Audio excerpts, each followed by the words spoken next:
Hello everyone, good morning, सत श्री अकाल, सलाम, नमस्ते दोस्तों। आज है दिसंबर 6, 2022 हम लोग करने वाले हैं द हिंदू न्यूज़पेपर के एनालिसिस। मेरा नाम है सितेंद्र चौधरी और रोज की तरह फिर से हम लोग कुछ टॉपिक्स यहाँ पे करने वाले हैं।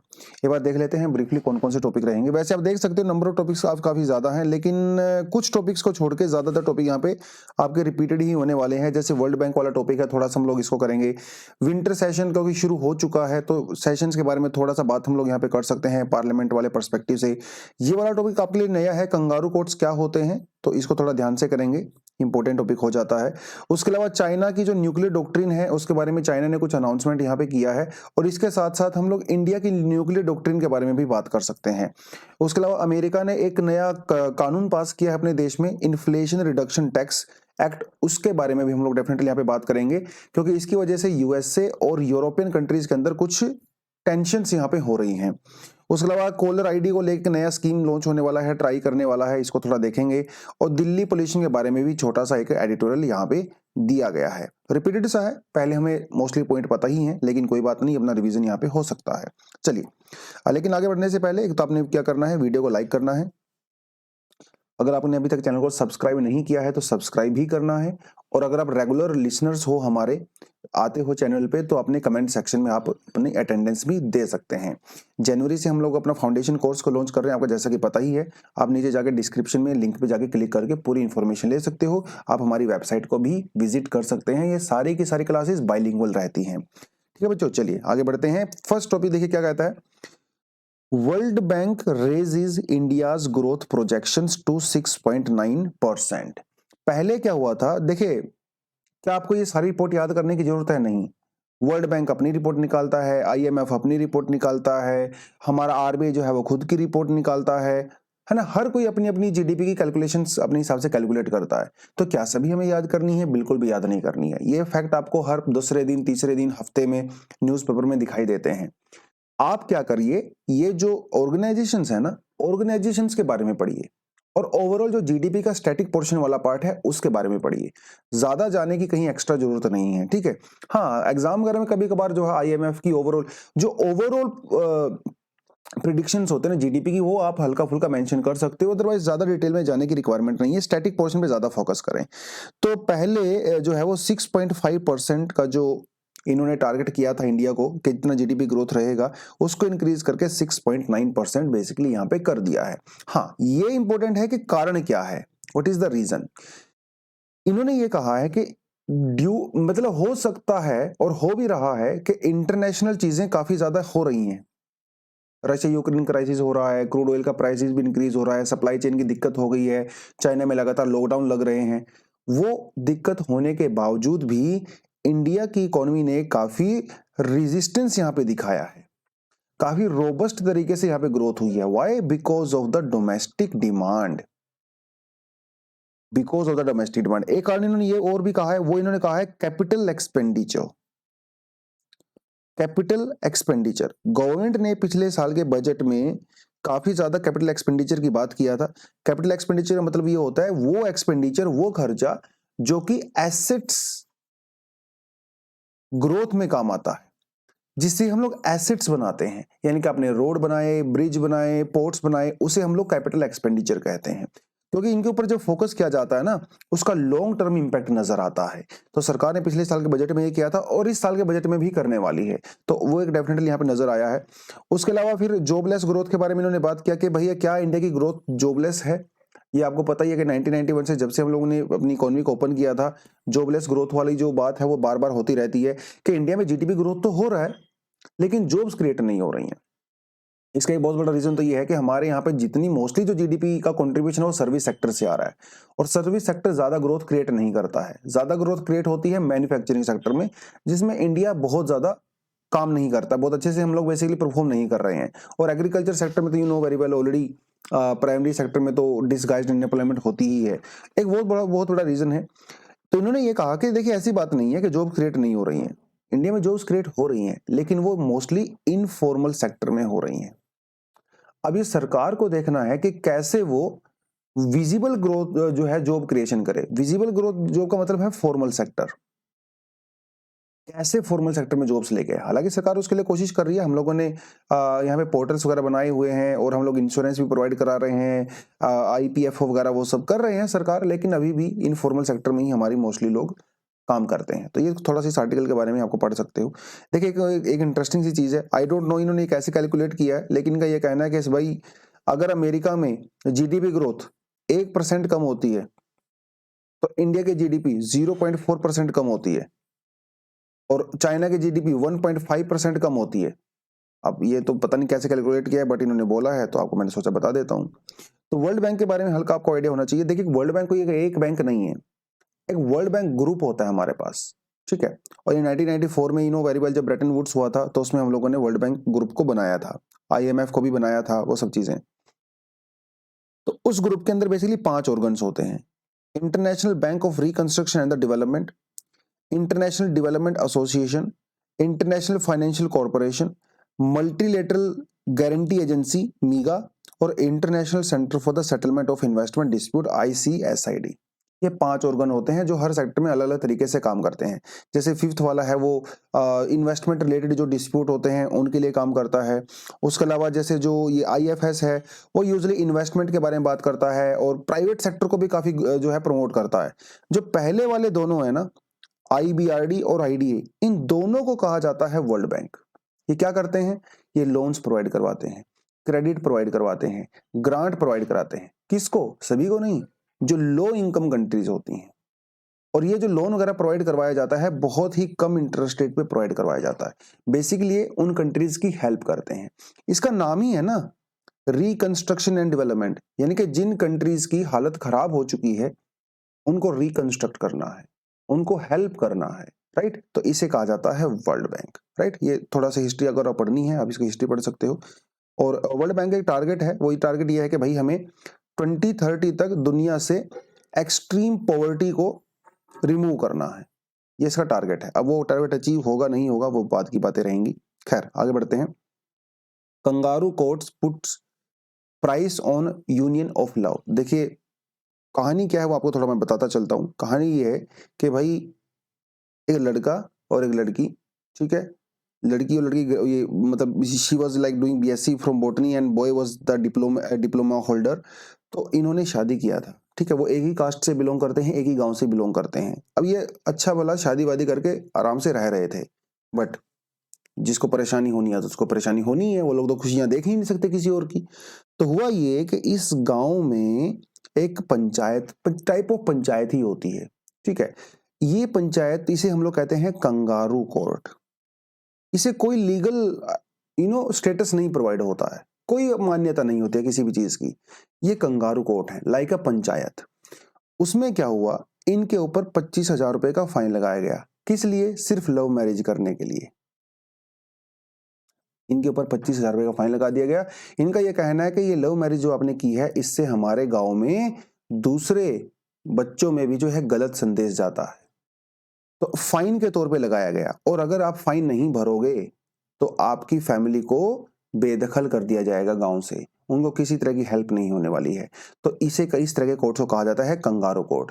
और कंगारू कोर्ट के बारे में थोड़े समय पहले CGI ने भी कहा था, चीफ जस्टिस ऑफ इंडिया ने भी कहा था। उन्होंने कहा था कि जो मीडिया में ट्रायल्स होते हैं, मीडिया ट्रायल्स, ये कंगारू कोर्ट के जैसे काम कर रहे हैं। जैसे एक एग्जांपल आपको दूं, जैसे जो है सुशांत सिंह राजपूत वाला केस हुआ था, उसमें कोर्ट में तो मामला बाद में गया, मीडिया ने पहले ही अपना वर्डिक्ट सुना दिया, सुबह शाम दोपहर को। अरे भाई कानून का काम कानून के हिसाब से करने दो, पुलिस को अपने हिसाब से इन्वेस्टिगेट करने दो, कोर्ट को अपने हिसाब से काम करने दीजिए। नहीं, मीडिया में पहले ही ट्रायल चल गया और उस मीडिया ट्रायल की वजह से कोर्ट के ऊपर इंपैक्ट पड़ता है, ऐसा जुडिशरी ने कई बार बोल चुकी है। तो उस तरह के उन चीजों को आ जाता है कंगारू कोर्ट। आपने देखा ना सनी देओल की फिल्मों में वो देवा की अदालत 5 बजे के बाद शुरू होती है, तो देवा की अदालत है बेसिकली कंगारू कोर्ट। तो ठीक है, तो कोई ऐसा कोर्ट नहीं होता ये अलग से, ये सिर्फ एक टर्म दिया गया है। तो क्या होता है कंगारू कोर्ट में? ये ऑक्सफोर्ड की जो डिक्शनरी है उसके हिसाब से डेफिनेशन है ये, N unofficial court held by a group of people in order to try someone regarded especially without good evidence as guilty of a crime or a misdemeanor। ठीक है, देखिए क्या कहता है, तो ये जब मिसडीनीमर होता है, कोई आदमी गिल्टी नहीं होता है, उसके खिलाफ कोई एविडेंस नहीं होते हैं, उसके बावजूद भी उसके खिलाफ कार्रवाई की जाती है, इन्हें कहा जाता है kangaroo court. Kangaroo court is used against a judicial system. और कंगारू कोर्ट के अंदर जो जजमेंट लिया जाता है वो ऑलरेडी प्री डिटरमाइंड होता है। मतलब ऐसा थोड़ी ना होता है कि वहां पे दो पार्टी होंगी, हाँ जी बताइए आपका क्या आर्गुमेंट है, आपका क्या आर्गुमेंट है, दोनों का आर्गुमेंट सुना जाएगा, फिर बैलेंस तरीके से जजमेंट लिया जाएगा। नहीं, ऐसा नहीं होता है। उसमें एक पार्टी के खिलाफ ऑलरेडी डिसीजन डिसाइड हो चुका होता है। वो सिर्फ उनको जाके वहां पे बताते हैं कि देखो तुम्हें गांव से निकाला जा रहा है 10 साल के लिए, 11 साल के लिए, 21 साल के लिए, तुम्हारे ऊपर 25,000 रुपए का फाइन लगाया जा रहा है। ठीक है, इस तरह की चीजें होती हैं। Moreover, the system does not work on the standard of the law and justice। तो ऑफ कोर्स इसके ऊपर तो वो काम करेगा ही नहीं। ठीक है, और ये कंप्लीटली फॉर्मेलिटी होती है, कोई लीगल तरीके से इसमें चीजें नहीं होती हैं। तो ये आपको थोड़ा सा पता होना चाहिए। अब इसका नाम कंगारू क्यों पड़ा है ये हमें नहीं पता, इसकी हिस्ट्री क्या है, but still these are called kangaroo courts. Winter session भैया स्टार्ट हो चुका है, और स्टार्ट तो हो चुका है, लेकिन सरकार ने क्या किया है, ये दिसंबर तक चलेगा, मतलब 29 दिसंबर तक चलने वाला है। अभी जो है आज से शुरू हो गया है, तो 7 to 29 चलेगा। और 25 बिल जो है गवर्नमेंट ने इंट्रोड्यूस किए हैं यहाँ पे। पार्लियामेंट्री प्रोसीजर के अंदर बहुत कुछ होता है, हमारे पास 0 आवर होता है, क्वेश्चन आवर होता है ना, और भी बहुत चीजें होती हैं। तो 25 बिल और 25 दिन तो है भी नहीं, 22 दिन है, जिसमें से क्रिसमस की छुट्टी हो जाएंगी 2-3 तो। ठीक है, इतने कम दिनों में भैया आप इतने बिल को पास कैसे करोगे? अब पास करने के लिए बिल तो डिबेट, उनके ऊपर डिबेट भी करनी पड़ेगी, और डिबेट के लिए आपको टाइम भी चाहिए। टाइम कहाँ है? तो अपोजिशन पार्टीज जो है इसीलिए सरकार को गरिया रही हैं कि भाई आपने इतने बिल यहाँ पे इंट्रोड्यूस कर दिए हैं, टाइम कहाँ मिलेगा डिबेट करने के लिए? और अगर आप बिल के ऊपर डिबेट ही नहीं करोगे तो बिल क्वालिटी बिल कैसे पास होंगे, जनता को कैसे पता चलेगा? क्योंकि पार्लियामेंट का जो जॉब होता है, पार्लियामेंट का बिल पास करने के अलावा एक और जॉब होता है, वो होता है to educate people, to inform people. तो जब आप डिबेट ही नहीं करोगे तो लोग एजुकेट कैसे होंगे? तो वो तो इन्होंने यहाँ पे कहा है। तो अगर आप क्वेश्चन आवर वगैरह को, 0 आवर को सबको निकाल दो, तो कुल मिला के 56 आवर्स ही बचते हैं, 56 आवर्स ओनली। अब ऐसा भी नहीं कि वो 24 घंटे बैठते हैं, 6-7 घंटे की तो मुश्किल से कार्रवाई होती है, उसमें भी वो लोग गाली गलौज करते रहते हैं। टाइम ही कहाँ है भाई? तो 56 घंटे में आप 25 बिल को कैसे, मतलब आप समझ लीजिए एक बिल के लिए आपके पास 2 घंटे हैं, 2 घंटे में डिबेट करना है, डिस्कशन करना है, वोटिंग करना है, उसको पास भी करना है।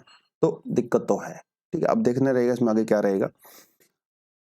उसमें कुछ पार्टीज का ये कहना है कि सरकार ने इसको गलत टाइमिंग चूज किया है, पहले करना चाहिए था, क्योंकि दिसंबर फिर जो है क्रिसमस की छुट्टी होंगी, सरकार जो है वो क्रिसमस को इग्नोर कर रही है, वो भी कुछ आरोप लगाए जा रहे हैं। तो सेशन की अगर हम लोग बात करें तो हमारे यहाँ पे जनरली 3 सेशन होते हैं। बजट सेशन होता है, मानसून सेशन होता है, और विंटर सेशन होता है।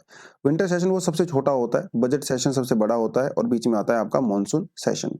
मैंने कहा जनरली 3 सेशन होते हैं, मतलब जरूरी नहीं है कि 3 ही सेशन हो, ऐसा कोई मैंडेटरी नहीं है। हाँ, मैंडेटरी क्या है? मैंडेटरी ये है कि 2 सेशन के बीच में 6 महीने से ज्यादा का गैप नहीं होना चाहिए, ये मैंडेटरी होता है। अब वो सेशन 2 हो या 3 हो वो सरकार, लेकिन कन्वेंशन चली आ रही है। कन्वेंशन ये कहती है कि यूजुअली हमारे यहाँ पे 3 सेशन होते हैं। और पार्लियामेंट जो हमारे जो आर्टिकल 85 है उसके तहत जो है सम्मन किया जाता है, राइट। और power to convene a session of the parliament rest with the government. तो गवर्नमेंट का जब मन करता है उसको हिसाब से बुला सकते हैं, ऐसी कोई कॉन्स्टिट्यूशन के अंदर फिक्स डेट नहीं होती है कि उसी दिन बुलाना होता है। तो सरकार जो है हफ्ते बाद भी बुलाया जा सकता है। ठीक है, India does not have a fixed parliamentary calendar, जैसा कि मैंने बताया है। बाय कन्वेंशन वो 3 सेशन रखे जाते हैं, and the president summons each house of the parliament from time to time. Of course signature तो प्रेसिडेंट के ही होते हैं, तो जो ऑर्डर देती है सरकार, है ना। तो gap between 2 sessions of the parliament can not exceed 6 months, और कोड मैंने बता दिया है। ठीक है जी, चलिए। ये लक्ष्मीकांत में सब कुछ दिया होता है, तो ऐसा नहीं है कि आप मेरे नोट्स के ऊपर रिलाई कर रहे हो। This all information is given in Lakshmikant as well, तो बेटर है आप वहां से पढ़िए स्टैटिक पोर्शन को।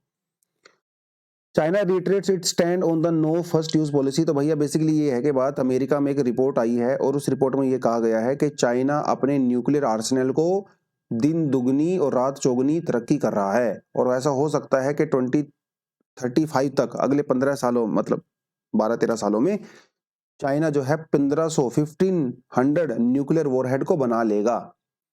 अब वो क्यों बना रहा है? और कैसे उसका यूज करेगा ये चाइना ने नहीं बताया है। तो सीधी सी बात है, सिग्नल क्या जा रहा है कि चाइना अपने आप को प्रिपेयर कर रहा है, अगर फ्यूचर में वॉर होता है अमेरिका के साथ प्रिपेयर कर रहा है। इसका सीधा मतलब यही हुआ, अदरवाइज आपको बनाने का कोई पर्पस तो है नहीं।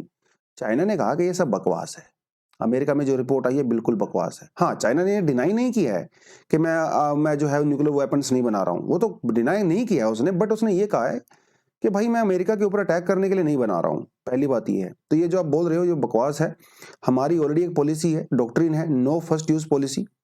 उसके ऊपर हम लोग पहले भी टिके हुए थे, आज भी टिके हुए हैं और फ्यूचर में भी हम उसके ऊपर टिके रहेंगे। नो फर्स्ट पॉलिसी ये कहती है कि जब तक कोई कंट्री मेरे ऊपर अटैक नहीं करेगा, मैं खुद से आपके ऊपर अटैक नहीं करूंगा। मतलब कल को यूएसए और चाइना का अगर लड़ाई हो जाती है, पहला न्यूक्लियर अटैक चाइना नहीं करेगा, अगर यूएसए करता है तो उसे मुंह तोड़ जवाब दिया जाएगा। ये जो है चाइना की नो फर्स्ट यूज पॉलिसी होती है। और कौन कौन सी कंट्री के पास ये पॉलिसी है? इंडिया के पास भी ये पॉलिसी है। इंडिया भी नो फर्स्ट यूज पॉलिसी का यूज करता है। पाकिस्तान नहीं करता है खुल के, मतलब उसके पास एक प्रॉपर तरीके से फॉर्मल नहीं है। हमारे पास ये फॉर्मल है। तो हमारा जो न्यूक्लियर प्रोग्राम है बहुत पहले से 1940 से शुरू हो गया था, होमी जहांगीर बाबा जी के टाइम पे शुरू हो गया था, लेकिन वो धीरे धीरे चलती रही, उनकी डेथ हो गई और वो तो काम थोड़ा सा रुक गया, पीछे हट गया। 1968 में नॉन प्रोलिफरेशन ट्रीटी जो है वो साइन कर ली गई थी 5 कंट्रीज के द्वारा। इस ट्रीटी के अंदर ये कहा गया था कि जो कंट्री 1968 से पहले जिन्होंने न्यूक्लियर वेपन बना दिया है वो तो ठीक है, लेकिन इसके बाद जो कंट्री न्यूक्लियर वेपन बनाएगी उसको हम लोग रिकॉग्नाइज नहीं करेंगे। तो इंडिया ने जो पहला टेस्ट है वो 1974 में किया था। इसका मतलब ये है कि एनपीटी ट्रीटी के तहत इंडिया उसका मेंबर नहीं है, वो इंडिया को रिकॉग्नाइज नहीं करते हैं एज अ ट्रीटी। ठीक है, तो ये हम लोगों ने किया था। और 1974 में जब हम लोगों ने न्यूक्लियर वेपन का टेस्ट किया था तो हमारे ऊपर बहुत सारे सैंक्शंस लगा दिए गए थे। इसे कहता है nuclear supplier group. Nuclear supply group कुछ ऐसी कंट्रीज का ग्रुप होता है जिसमें सबसे ज्यादा न्यूक्लियर फ्यूल होता है, जैसे यूरेनियम, थोरियम वगैरह। तो हमारे ऊपर अमेरिका ने सैंक्शंस लगा दिए थे कि ये कंट्री इंडिया को न्यूक्लियर फ्यूल नहीं देंगी। तो कनाडा, ऑस्ट्रेलिया, अमेरिका, कजाकिस्तान, इन्होंने सबने हमारे ऊपर लगा दिए थे। अब तो खैर कुछ ओपन हो गए हैं, बट एनीवेज। उसके बाद 1998 में इंडिया ने दोबारा से 5 न्यूक्लियर टेस्ट किए भैया, एकदम एक के बाद एक धड़ल्ले से। ठीक है, फिर 1999 में इंडिया ने नो फर्स्ट यूज पॉलिसी को एक्सेप्ट किया था। 1998 में करने के बाद इंडिया ने कहा कि बस एनफ इज एनफ, जितना मुझे करना था मैंने कर लिया, जो एक्सपेरिमेंट मुझे करने थे कर लिए, अभी मैं और टेस्टिंग एज सच नहीं करूंगा। ठीक है, लेकिन मैं नो फर्स्ट यूज पॉलिसी को मानूंगा। नो फर्स्ट पॉलिसी मतलब मैं किसी के ऊपर पहले अटैक नहीं करूंगा। तो ये थोड़ा सा पढ़ सकते हो। 2003 में फिर इंडिया ने ऑफिशियल तरीके से थ्रू पार्लियामेंट जो है नो इस डॉक्ट्रिन को एक्सेप्ट किया। और ये क्रेडिबल मिनिमम डेटरेंस के लिए होता है, मतलब डराने धमकाने के लिए होता है बेसिकली, कि भैया आप हमारे ऊपर अटैक करोगे तो हमारे ऊपर भी जवाब देने का तरीका है, तो अटैक करने से पहले 10 बार सोचें प्लीज। ठीक है, उसे कहते हैं क्रेडिबल मिनिमम डेटरेंस। और अगर इंडिया की फोर्सेस के ऊपर कहीं अटैक होता है, कोई केमिकल अटैक होता है, कोई बायोलॉजिकल अटैक होता है, उस केस में भी डेफिनेटली हम लोग इसको कर सकते हैं। तो ये सेकंड स्ट्राइक के लिए है, पहले आप करोगे फिर हम करेंगे। ठीक है, वो थोड़ा सा आप इसको जाके पढ़ सकते हैं। चलिए, Indonesia approves ban on the sex outside marriage. तो भैया Indonesia, you know very well, Indonesia दुनिया की सबसे लार्जेस्ट मुस्लिम पॉपुलेशन कंट्री भी है, जैसा कि इसके अंदर बताया गया है। और इन्होंने अभी ये प्रपोजल लाइक पास नहीं हुआ पार्लियामेंट में, बट यस प्रपोजल आया है। उनका ये कहना है कि भाई हम लोग शादी से पहले जो है you can not have sex with your partner, even live in relationship भी यहाँ पे अलाउड नहीं है। तो ऐसा कुछ अगर होता है तो बहुत सारे लोगों का इंडोनेशिया के अंदर भी इसके लिए प्रोटेस्ट वगैरह शुरू हो गए हैं। और उनका कहना है कि ये आपकी personal freedom, right to privacy का उल्लंघन है। ठीक है, तो सरकार ये सब नहीं कर सकती। और हो सकता है एलजीबीटी कम्युनिटी को भी वहाँ पे क्रिमिनलाइज कर दिया जाए, क्योंकि ऑलरेडी वहाँ पे सेम सेक्स मैरिज को क्रिमिनलाइज किया गया है। तो एक थोड़ा सा टेंशन का माहौल है अभी वहाँ पे। हाँ, और इससे टूरिज्म को भी ऑफ कोर्स बहुत ज़्यादा नुकसान होने वाला है ना। बाली वगैरह में और भी कई सारी जगह हैं इंडोनेशिया में जहाँ काफ़ी लोग, टूरिस्ट लोग आते हैं। तो वो कुछ कुछ है यहाँ पे, थोड़ा इसको तो देख सकते हो। बाकी चाइना के जो जी जिनपिंग भाई साहब हैं, उन्होंने सऊदी अरेबिया की यात्रा करने वाले हैं। और जो जीसीसी है यानी कि गल्फ कॉरपोरेशन काउंसिल है, वो चाइना की सबसे बड़ी सेकंड लार्जेस्ट ट्रेडिंग पार्टनर है। 150 बिलियन प्लस डॉलर का भैया सालाना ट्रेड करते हैं। तो सऊदी अरेबिया के क्लोज होने की कोशिश कर रहा है चाइना। इसके कई सारे रीजन है, सबसे बड़ा रीजन तो यूएसए वाला एंगल ही है। दूसरा यहाँ पे क्रूड ऑयल हो गया, क्योंकि चाइना भी इंडिया की तरह क्रूड ऑयल के ऊपर, इन्हीं के ऊपर डिपेंड करता है। तो गए हैं, कुछ बातचीत होगी नहीं होगी, अपने को कोई अभी ज्यादा कंसर्न नहीं है इसके बारे में। ठीक है, चलिए। Europe's concerns about the USIRA। ठीक है, ये क्या है पूरा मामला आपको बताता चलता हूं। IRA का मतलब है दोस्तों न्यू इन्फ्लेशन रिडक्शन एक्ट। ठीक है जी। अमेरिका चाहता है कि वो क्लाइमेट चेंज में वर्ल्ड लीडर बने। अमेरिका चाहता है कि वो अपनी कंट्री में इन्फ्लेशन भी कंट्रोल करे, अपनी कंट्री में जॉब्स भी क्रिएट करे, और साथ के साथ वो ग्रीन एनर्जी यानी कि क्लीन टेक्नोलॉजी में भी काम करे। अब इसने क्या किया, एक तीर से तीनों निशाने साधने की कोशिश कर रहा है, इन्फ्लेशन भी, जॉब क्रिएशन भी और क्लीन टेक्नोलॉजी भी। इसके लिए उन्होंने क्या किया है, $430 बिलियन का एक पैकेज निकाला है, जिसमें वो लोग क्या देने वाले हैं, टैक्स ब्रेक देने वाले हैं, क्रेडिट देने वाले हैं, लेवीज देने वाले हैं। किसको? जो कंपनी अमेरिका में रह के इलेक्ट्रिक व्हीकल्स की मैन्युफैक्चरिंग करेंगी, उनको हम लोग टैक्स क्रेडिट देंगे, उनको हम लोग टैक्स ब्रेक देंगे और उनको बहुत सारे इंसेंटिव भी देंगे, सब्सिडीज देंगे। तो ये उन्होंने यहाँ पे निकाला है। ठीक है, तो की तरह समझ में आना चाहिए। अब क्या है, देखिए, $370 billion for climate focused funding and investment. ठीक है, क्यों? क्योंकि उनका टारगेट है कि हम लोग 2030 तक 40% एमिशन को रिड्यूस करेंगे, तो उसके लिए तो ये किया जाना जरूरी है। तो जो लोकल मैन्युफैक्चरिंग होगी उसको हम लोग इंसेंटिवाइज करेंगे। इसका मतलब ये हुआ कि ये जो कंपनी है अभी वो अमेरिका में आएंगी, अमेरिका में इन्वेस्टमेंट करेंगी, क्योंकि अमेरिका में उनको टैक्स बेनिफिट मिल रहा है। इससे ये क्या हो रहा है कि चाइना को भी यहाँ पे टैकल किया जा रहा है, क्योंकि अभी आज के मामले में, आज के समय में इलेक्ट्रॉनिकल व्हीकल्स की मैन्युफैक्चरिंग के लिए मोस्टली कंट्री चाइना के ऊपर डिपेंड करती हैं, क्योंकि बैटरी सिस्टम वगैरह वो चाइना डोमिनेट करता है। तो चाइना, अमेरिका जो है इसको एंगल को भी एड्रेस करना चाहता है। अगर यही सारी मैन्युफैक्चरिंग कंपनी अमेरिका में आएंगी तो डेफिनेटली इससे चाइना को भी काउंटर किया जा सकता है, राइट। उसके अलावा क्या होगा, अगर कोई आदमी इलेक्ट्रिकल व्हीकल्स खरीदता है अमेरिका में, उसको $7,500 का टैक्स क्रेडिट दिया जाएगा, और अगर आप कोई पुरानी गाड़ी खरीदते हो तो $4,000 का आपको टैक्स क्रेडिट दिया जाएगा। अब ये मामला आपको देखिए, हर चीज डिटेल में जाने की जरूरत नहीं है, बट यूरोप का यहाँ पे क्या कंसर्न है, अमेरिका के फ्रांस के जो प्रेसिडेंट हैं वो अमेरिका को कह रहे हैं कि साहब ये आपने मेरे लिए ठीक नहीं किया। क्यों? क्योंकि यूरोप भी इलेक्ट्रिकल व्हीकल्स के मामले में काफी कुछ काम कर रहा है। यूरोप भी अपनी कंपनीज को इंसेंटिव दे रहा है, लेकिन भाई अमेरिका के इंसेंटिव और यूरोप के इंसेंटिव में फर्क तो है।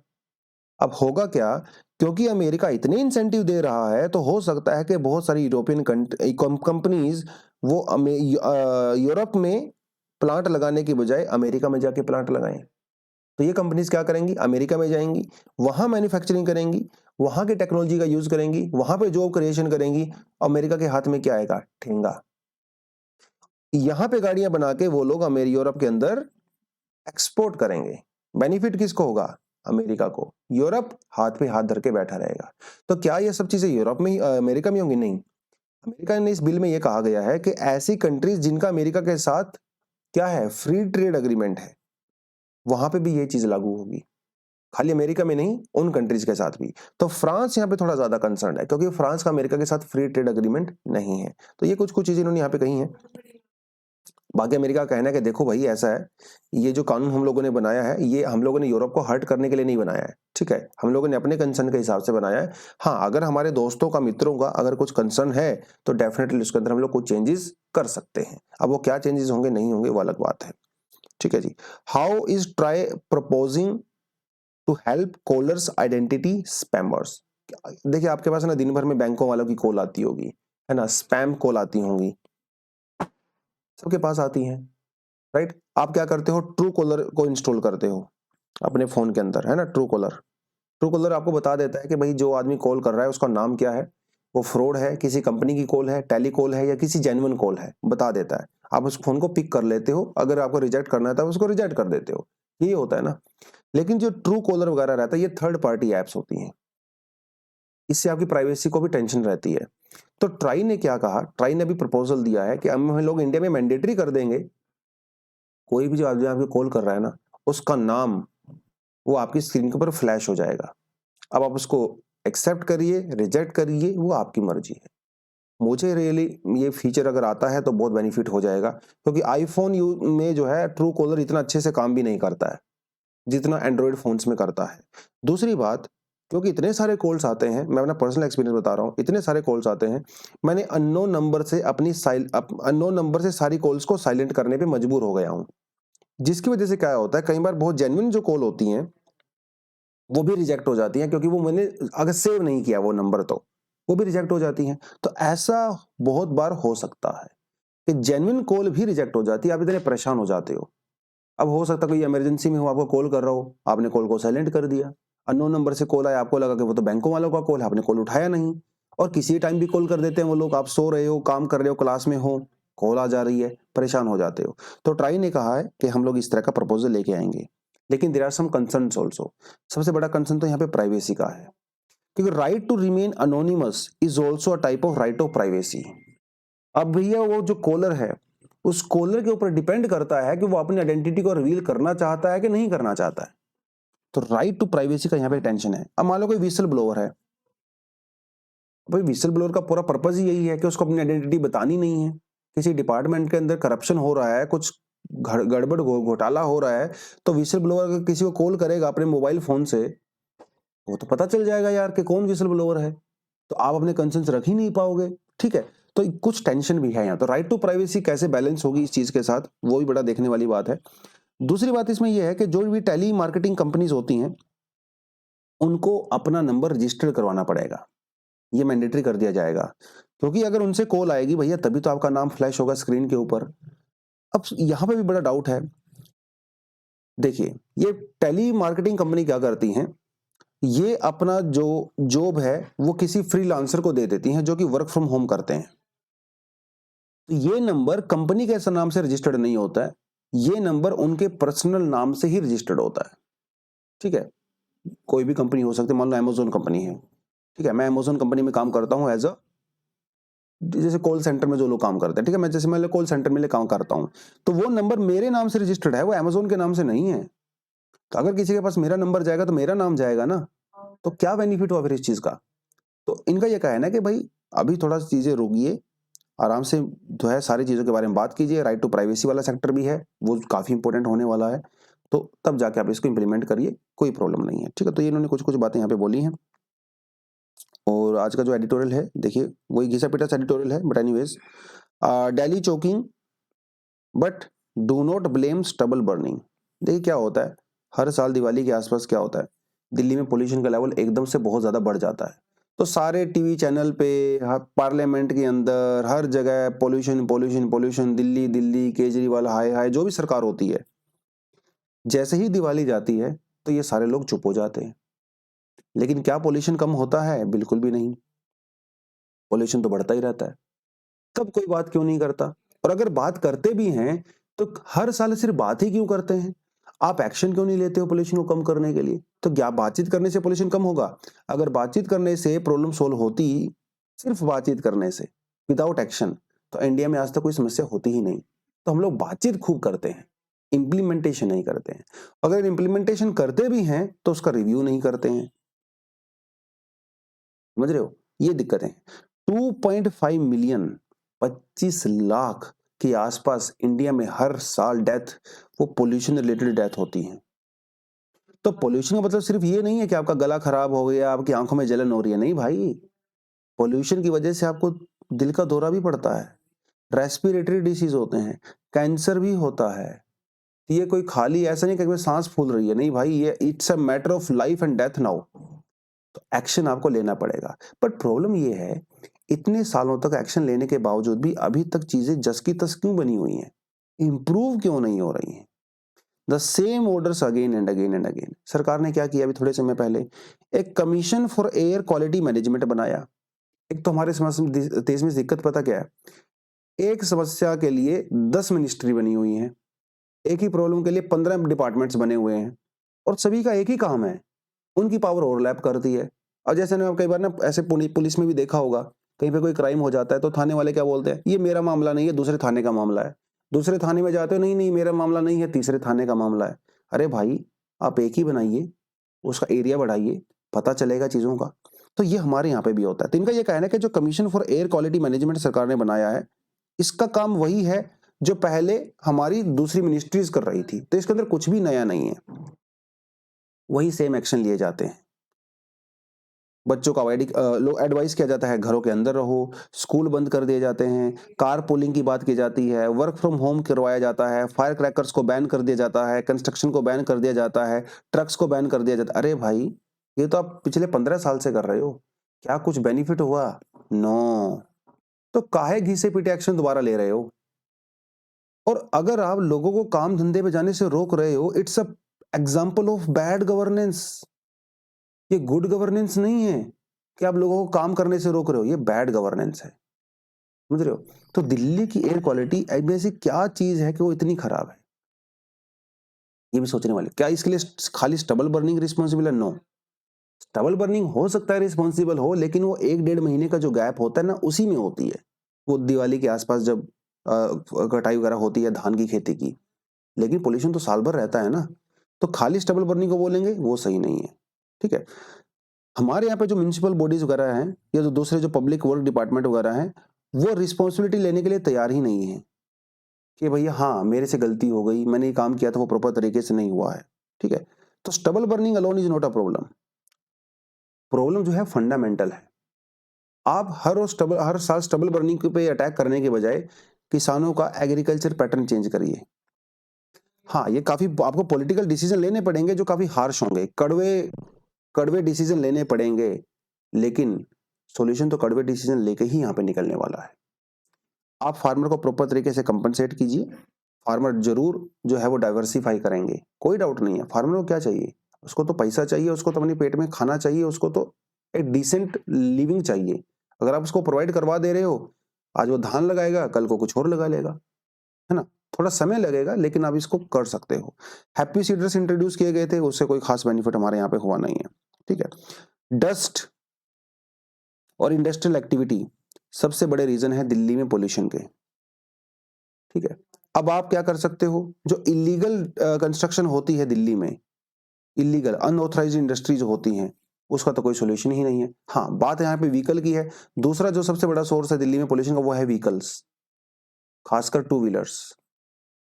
तो आपने सरकार ने क्या किया? बसेस चलाई, मेट्रो चलाई, उसके बावजूद भी लोग जो है 2 व्हीलर का यूज क्यों कर रहे हैं, 4 व्हीलर का यूज क्यों कर रहे हैं? इसमें बड़ी समस्याएं हैं। लास्ट माइल कनेक्टिविटी, वो तो मेट्रो प्रोवाइड नहीं करवा सकती, वो तो आपकी बसेस प्रोवाइड नहीं करवा सकती। उसके अलावा बस और जो मेट्रो है बहुत ज्यादा क्राउडेड है, तो लोग जो अपने प्राइवेट व्हीकल पे जाना यहाँ पे पसंद कर रहे हैं, ठीक है। जो नैरो लेन्स होती हैं, जब ट्रैफिक जैम होता है तो बस तो उसको पार नहीं कर सकती, लेकिन 2 व्हीलर तो जो है आराम से उसको पार कर सकते हैं। तो 2 व्हीलर बहुत ज्यादा है दिल्ली में, 4 व्हीलर भी हैं, पर 2 व्हीलर भी बहुत ज्यादा है। और 2 व्हीलर के अंदर जो पोल्यूशन का स्टैंडर्ड होता है वो कंपैरेटिवली कम होता है, तो पोल्यूशन ज्यादा होता है। तो ये कुछ कुछ चीजें हैं। तो कहने का इनका मतलब ये है कि अलग अलग डिपार्टमेंट हैं हमारे, सब सेपरेशन में काम करते हैं, आइसोलेशन में काम करते हैं, वो सब यहाँ पे नहीं होना चाहिए। एक ही बड़ी सी जो है एक डिपार्टमेंट बनाइए, उस डिपार्टमेंट को सारा काम दीजिए, वो डिपार्टमेंट जो है डिजाइन भी करे, वो डिपार्टमेंट प्लानिंग भी करे, पॉलिसी भी बनाए और इंप्लीमेंटेशन भी करे। अभी क्या होता है, डिजाइन कोई और कर रहा है, इंप्लीमेंट कोई और कर रहा है, फंडिंग कहीं और से आ रही है, रिव्यू कोई और कर रहा है, और बाद में हाथ में क्या आ रहा है, ठेंगा। तो एक ही डिपार्टमेंट बनाइए, एक ही मिनिस्ट्री बनाइए, सब कुछ उसके अंदर में करिए। तो ये कुछ कुछ सॉल्यूशन जो है वो मिश्रा जी ने बताए हैं यहाँ पे, और मिश्रा जी जो है फॉर्मर सेक्रेटरी रहे हैं ministry of environment and forest climate change के अंदर, तो ऑफ कोर्स इनका एक्सपर्टीज काफी ज्यादा है इस काम में। तो इन्होंने एडिटोरियल दिया है, तो हमारी तो जिम्मेदारी बनती है इसको करना, ठीक है दोस्तों। तो आज के लिए इतना ही है। Thank you very much, all the best and जय हिंद।